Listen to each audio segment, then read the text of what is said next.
नमस्कार, मैं अंशुमन और आप देख रहे हैं द एसबी प्रेस। हमारे फादर ऑफ द नेशन या राष्ट्रपिता महात्मा गांधी, इन्हें कौन नहीं जानता और उनके महानताओं के किस्से तो मानो जैसे कभी खत्म ही ना हो। लेकिन क्या आप लोगों ने कभी ये सोचा है कि महात्मा गांधी को ये राष्ट्रपिता का नाम मिला कैसे, या कैसे बने वो हर भारतवासियों के राष्ट्रपिता? तो चलिए आज मैं आपको ले चलता इतिहास के उन पन्नों में जब महात्मा गांधी को पहली बार राष्ट्रपिता या फादर ऑफ द नेशन कह के बुलाया गया था। नेताजी सुभाष चंद्र बोस ने 6 जुलाई 1944 को महात्मा गांधी को राष्ट्रपिता कहकर संबोधित किया था और ये ऐतिहासिक घटना भारतीय स्वतंत्रता संग्राम के महत्वपूर्ण में से एक है। इस संबोधन के पीछे नेताजी की गहरी भावना और दृष्टिकोण था जो उन्होंने अपने भाषण में प्रकट किया था। सुभाष चंद्र बोस, जो भारतीय स्वतंत्रता संग्राम के प्रमुख नेता और भारतीय राष्ट्रीय सेना आईएनए के संस्थापक थे, ने अपने इस संबोधन में महात्मा गांधी को योगदान और उनके नेतृत्व की सराहना की।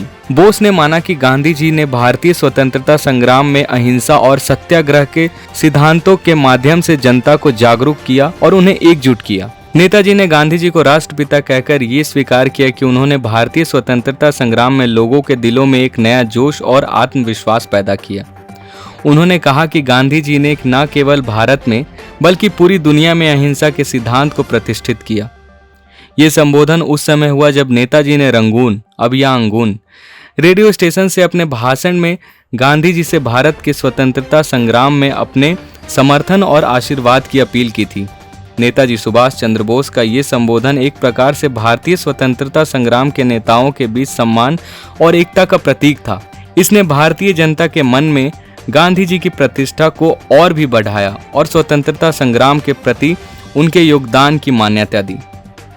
इस ऐतिहासिक भाषण में नेताजी ने यह भी कहा कि गांधी जी के नेतृत्व में भारतीय जनता ने स्वतंत्रता के लिए संघर्ष करना सीखा और उनके आदर्शों के अनुसार कार्य किया।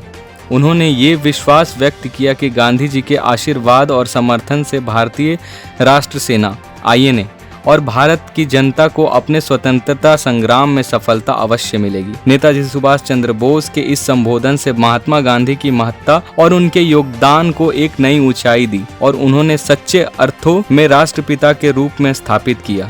ये घटना भारतीय स्वतंत्रता संग्राम के इतिहास में एक महत्वपूर्ण अध्याय के रूप में दर्ज है।